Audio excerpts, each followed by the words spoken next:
Found Sarah's recipe. If you look on my web or my Strictly Sourdough Fresh Milled Flour Facebook group, Sarah started the Sourdough for Beginners group. I learned from her and I changed it just myself to fresh milled flour because I got this beautiful Como mill. Started grinding up wheat. I buy wheat berries from Wheat, Montana. I don't know the difference. I don't know any better, so I've been buying hard red, and that's what this is. So 120 grams of starter, 680 grams of water, and I whisk, and the salt. I got that in the bowl right now. The water, the starter, and the salt.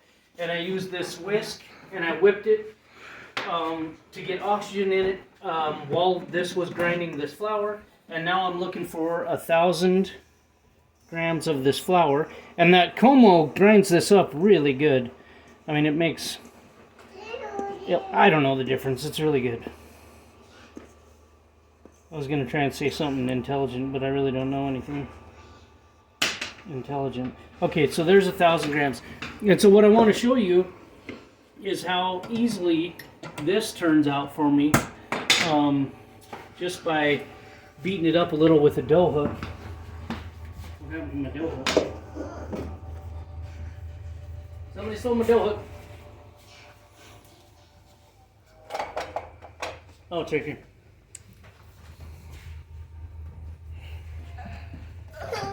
Okay, so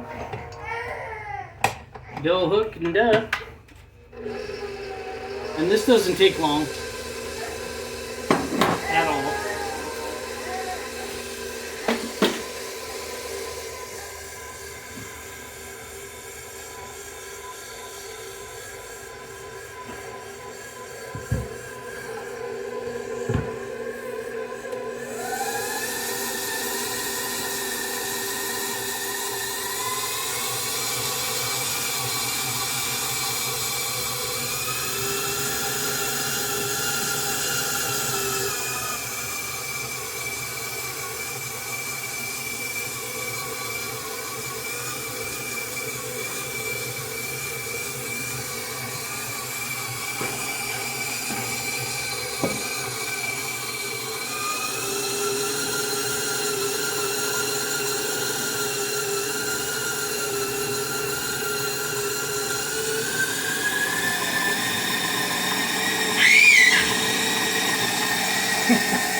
There, now it's starting to, you can see the gluten starting to build, or the flour starting to get wet, or whatever's happening, like, and now it's turning into dough.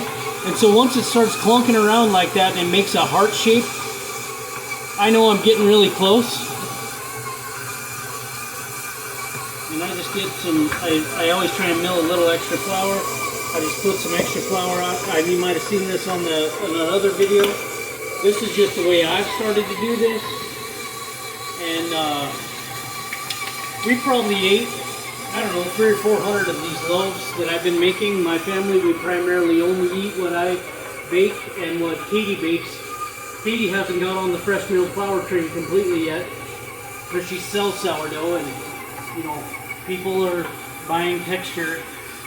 But I'm selling nutrients. Nobody's paying for it. I'm forcing it on them because you need to eat better if you're my kid.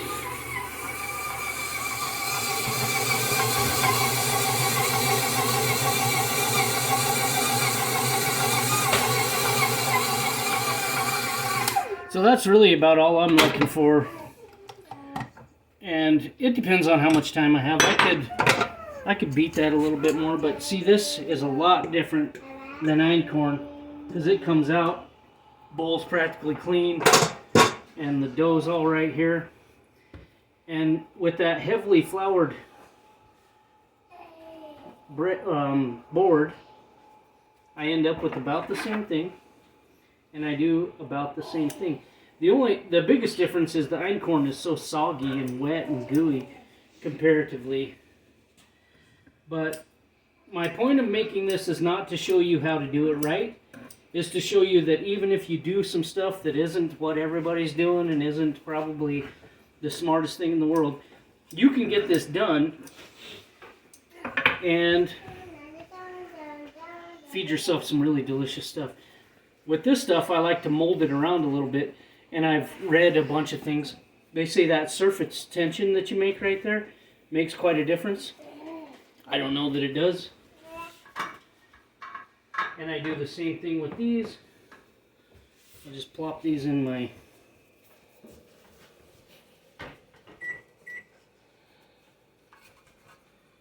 They're going to rise, and then they're going to get baked. There's no stretch and fold. There's no farting around. I'm going to clean this mess up, and I'm going to go play with horses. I told my granddaughter I would take her out to see her pony. And so I'm not going to worry about it. And I'm going to let the biology do the work, is my theory. And if I'm wrong, and I don't know what's going on, that's totally fine. The end result is we are going to have some bread to eat. This will ferment. This will ferment in about 4 hours as well. I'll do the same thing. I'll feed a new starter. I'll mark the jar. I'll set it next to the einkorn starter. And then they'll both raise, however much they raise. And that will give me an indication of when they're ready to bake. And what I do, even when I do two like this, is I got this, this oven is kind of like a massive air fryer. It's got a fan in it. Well, anyways, I can bake these on the bottom, those on the top, and these all turn out the same, really. And so this is what my bulk ferment is going to happen right there. I put the lids on there so they don't dehydrate too much on the top. That's for einkorn, that's for fresh milled flour, hard red wheat Montana. There you go.